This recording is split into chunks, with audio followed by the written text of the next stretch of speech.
This just isn't any rock. Take a look at this vibrant splash of blue and green.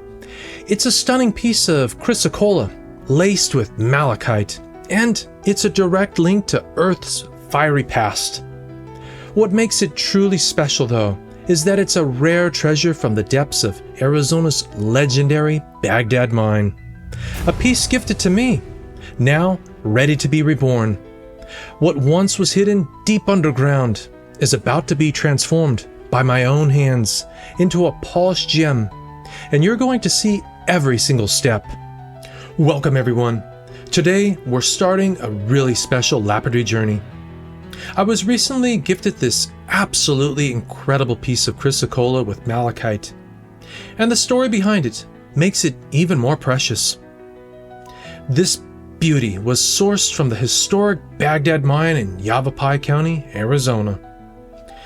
Now, if you know a bit about mining, you'll know the Bagdad Mine is renowned. It's one of the largest copper producers in the world.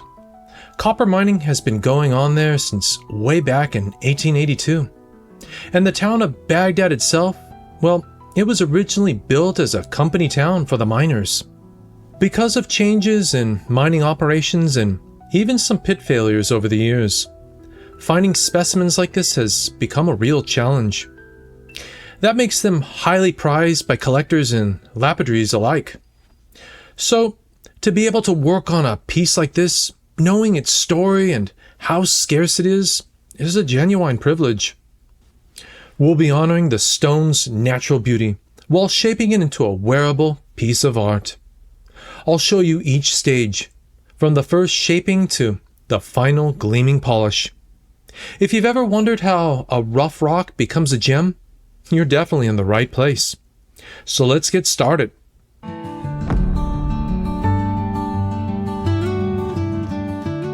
Before we even dream about bringing this stone to the grinder, the very first step is a good, hard look. Just look at this piece. The way the deep azure and the sky blues of the chrysocolla mix with the rich, swirling greens of the malachite is just breathtaking, isn't it? Chrysocolla is a copper silicate, and malachite is a copper carbonate, and they often hang out together in these copper-rich environments, creating these natural, magnificent artworks. Now, beauty aside, we need to be practical. This combined material is on the softer side, usually ranking between a 3 and 4 on the Mohs hardness scale. To give you an idea, your fingernail is about a 2.5, and a copper penny is around 3.5. This means the stone can be quite fragile and needs a gentle touch throughout the whole process. That is, if a piece like this wasn't naturally very solid or had a lot of fractures. I'm looking really closely for any existing cracks, fissures, or inclusions that might cause headaches during the grinding or mess with the final strength of the cabochon. We also want to orient the stone to show off its most beautiful patterns. See this flow of green malachite here? And how it contrasts with the almost turquoise chrysocolla? I really want to make that feature a central part of the finished piece. What I'm going to do here, I'm going to use a permanent marker to draw out the basic outline of the cabochon right onto the slab. I'm thinking a classic oval shape for this one. It should beautifully showcase the banding.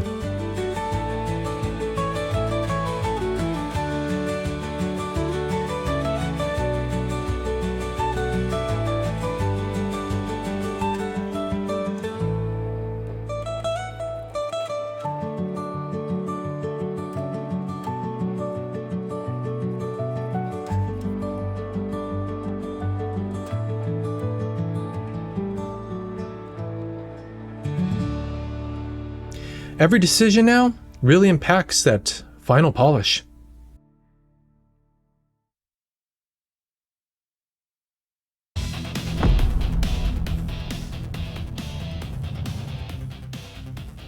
With our shape marked out, the next step is dopping the stone.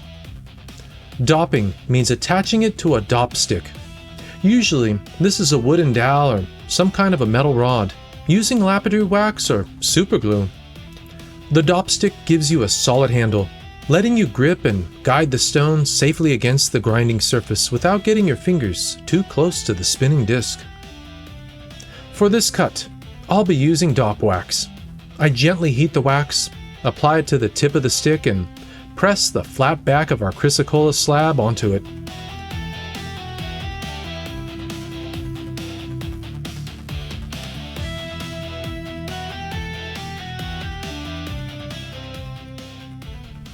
Once the wax cools and sets, we've got a good strong bond, and now it's ready for shaping.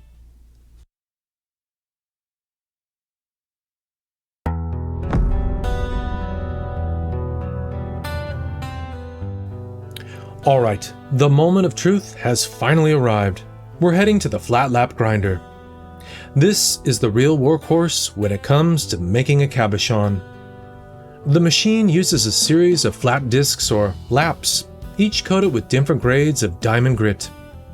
We always begin with the coarsest grit to do the heavy lifting, removing material fast and getting the stone to its basic shape.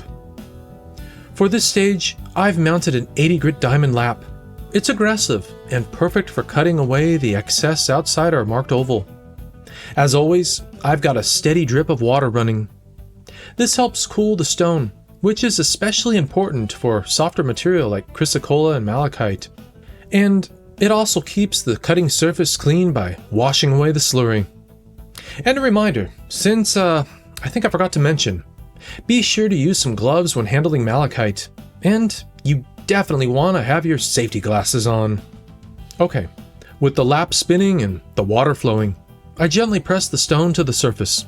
I'm applying firm, even pressure and constantly moving it, usually in a circular or sweeping motions. Holding the stone still would grind a flat spot, and we're aiming for a smooth, beautiful domed cab. Right now, I'm just focusing on refining the outline, grinding down to that marked oval shape. I'm not beveling just yet. That'll come in the next step.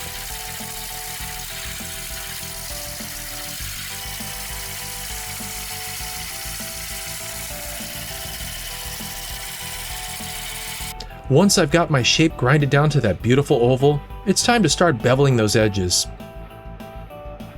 I'm going to angle my Dop stick and create a bevel trim along the entire oval.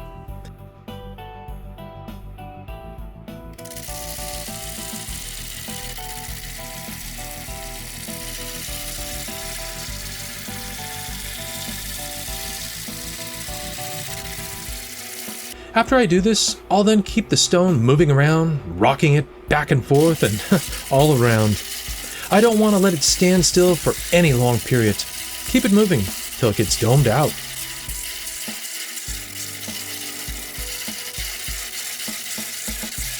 I'll stop frequently to dry the stone and check my symmetry under the light. You want to make sure the dome is centered and balanced before moving on to the next stage. The shape isn't pretty yet, but this rough grind is what sets the foundation for everything that follows. Again, I'll check my progress. Once it looks good, we're ready to move on to the next step.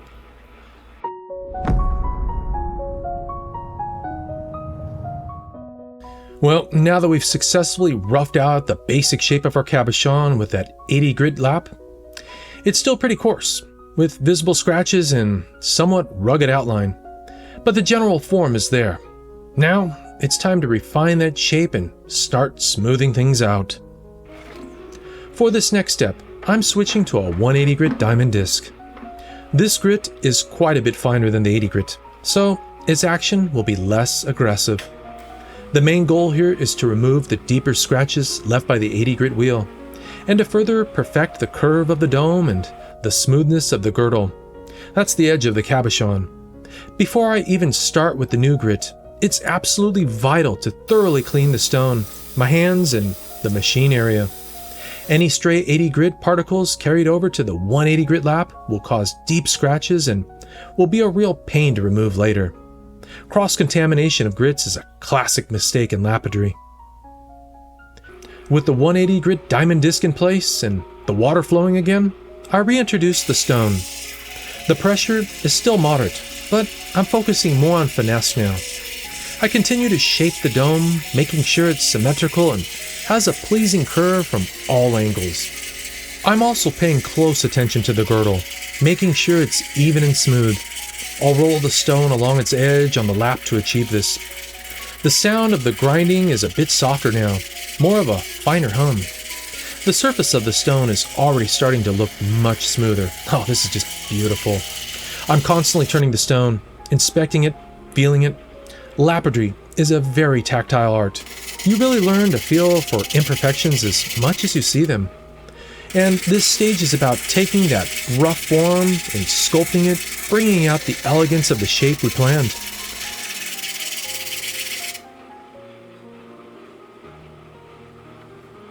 Patience is definitely key here.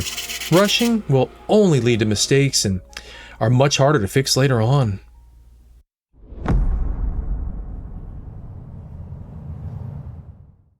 Alright, our Chrysocolla Cabochon is looking much more defined now.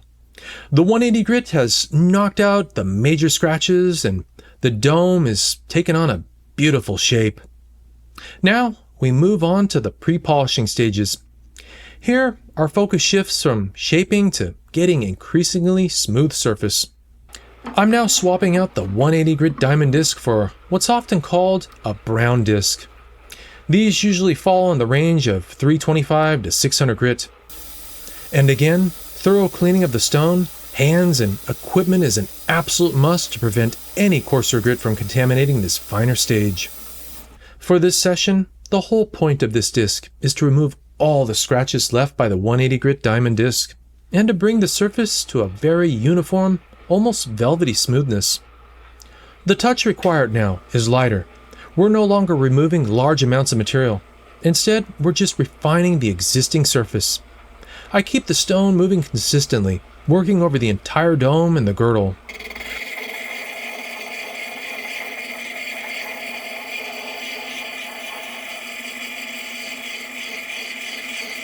And I'm stopping frequently to dry the stone and inspect it under a good light. What I'm looking for is a complete absence of those coarser scratches from the previous stage. The surface should look really consistent, without any glaring facets or uneven spots. At this point, the color of the chrysocolla and malachite might start to look a little richer, a little deeper as the surface becomes less roughed up by the coarse scratches. It's really a satisfying stage, as the true potential of the stone begins to shine through more clearly. You're moving from a roughly hewn object to something that feels much more like a beautiful gem.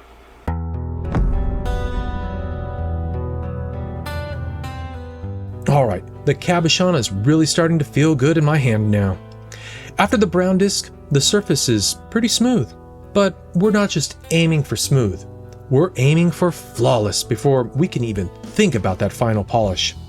Next up is the red disc, which is typically around a 600 grit. The goal here is to get rid of any remaining finer scratches left by that 360 grit stage, and to bring the surface of our chrysocolla to a beautiful, silky, matte finish. If you've done everything right up to this point, by the end of this stage, there should be no visible scratches to the naked eye when the stone is dry. Once more, and I know I must sound like a broken record, meticulous cleaning is essential before starting. Any tiny particle from that 360 grit disc would be like using a tiny chisel on our nearly perfected surface. The pressure on the lap is now going to be even lighter. It's more of a caress than a grind, really.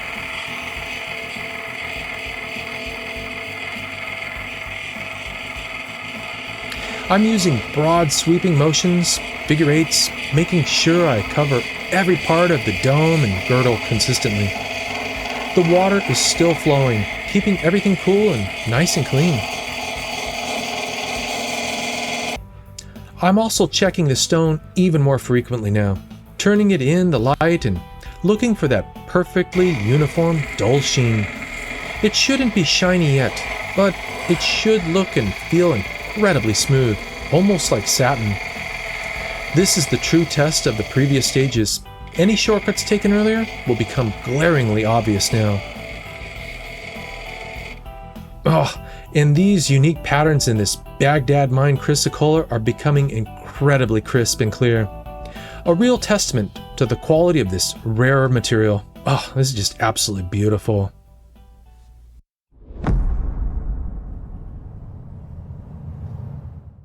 Ah, we are so close to the finish line. The cabochon has made it through the 600 grit stage and has that wonderful silky matte texture. Now we're on to the final smoothing stage before we can even touch the polishing compound. This is often done with what's called a blue disc, which is 1200 grit. This stage is absolutely key for getting that mirror polish later on. The 1200 grit disc will remove the very finest, almost invisible scratches left by that 600 grit, and it'll start to bring up a soft, pre-polished sheen on your stone.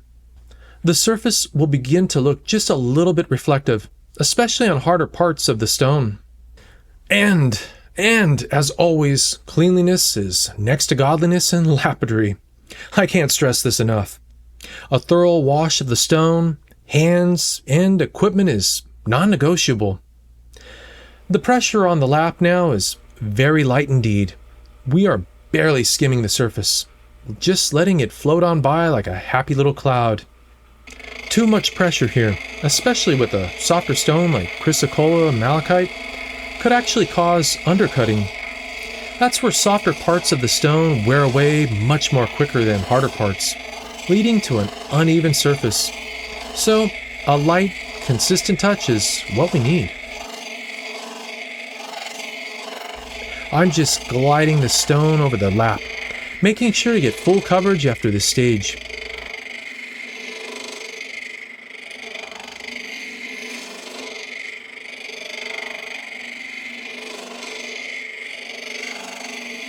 When dry, the stone should have a noticeably soft glow, a luster that just hints at the brilliance to come.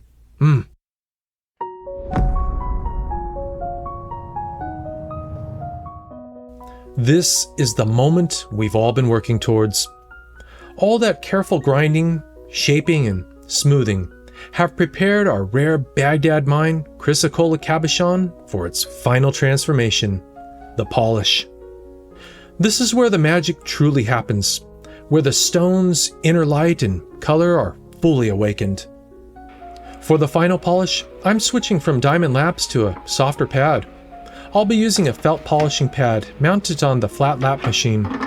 The polish agent I'll be using today is aluminum-oxide, which is a fantastic all-around polish for a huge variety of gem materials, including chrysocolla. Some lapidaries might prefer cerium oxide or other compounds, but aluminum oxide works really well. I've got my aluminum oxide laced into the felt pad already. The machine will be running at a very low, moderate speed. The technique here is a bit different from grinding. We're not trying to remove any material anymore. We're trying to burnish the surface to a high gloss. I'll take the cabochon, which is now impeccably smooth and has that lovely soft sheen from the 1200 grit stage, and press it gently onto the charged felt pad. I'll use gentle pressure and keep the stone constantly moving. Heat buildup can be a big concern during polishing, especially with softer stones like chrysocolla, as too much heat can cause it to crack or discolor. So it's a balance. Enough pressure to create the polish, but not too much that you generate excessive heat. A trick I like to do is spritz a little distilled water on the pad to help keep it cool. I'll periodically lift the stone and check its progress and let it cool if it needs it. And slowly but surely, as I work the cabochon over the felt pad, that dull sheen will transform. A bright, glassy luster will begin to emerge. The deep blues of the chrysocolla will become richer and more vibrant, and the green swirls of the malachite will gain incredible depth and definition. It's a bit like watching a photograph develop, as the full beauty and character of this rare Arizona stone are finally revealed. And this part takes more patience and careful observation, working the stone until every part of the dome gleams uniformly. Oh yeah, and there we have it. After that careful journey through each grit and culminating in the final polish, Our piece of rare chrysocolla, gifted from Arizona's historic Bagdad Mine, has been completely transformed. Let's just take a moment to truly appreciate this. The colors are now incredibly vivid. The rich blues seem to glow from within, and the intricate green patterns of the malachite provide stunning, beautiful contrast. But we're not quite done. The very final step is a meticulous inspection. I'll examine the cabochon under a strong light, often with a loupe, looking for any remaining fine scratches, dull spots, or any little imperfections that might have been missed. If I find any, I might have to go back to a previous fine sanding stage or give it a bit more love on the polish lap. However, with the care we took on each step, this one looks absolutely pristine. And once I'm happy, it's time for a thorough cleaning. I'll gently wash the cabochon with soap and water and a soft brush to remove any fingerprints or leftover polishing compound, making sure its true brilliance shines through. And here it is, a testament to the beauty hidden within the earth and the wonderfully rewarding process of lapidary art. This little gem carries the story of a famous mine and all the careful work that brought its inner beauty to light. If you found this journey of transforming a rare piece of Bagdad Mine chrysocolla from a raw stone into this polished gem as fascinating as I did, please give this video a thumbs up. It really helps the channel out. And if you haven't already, don't forget to subscribe and click that notification bell. That way, you don't miss out on our next lapidary adventure or rockhounding trip. We've always got something interesting going on here at Willow's Southwest Studio. Now, I'd love to hear from you. Have you ever had a chance to work with chrysocolla? Or perhaps you've tackled another challenging but rewarding stone? Share your experiences, questions, or even your favorite gemstones in the comments section below. I try to read every one and always enjoy hearing from fellow enthusiasts. And that's a wrap on shaping this rare piece of chrysocolla-malachite from Arizona's Bagdad Mine. It's more than just a stone. It's a piece of Earth's history transformed through patience and precision. High-quality chrysocolla is becoming scarce, making this piece even more meaningful. There's nothing quite like that final moment when a polished cabochon catches the light and tells its story. Thanks, my friends, for joining me on this journey. Hope it inspired, taught, or reminded you of the beauty that's hidden just beneath the surface. Until next time, and happy cutting.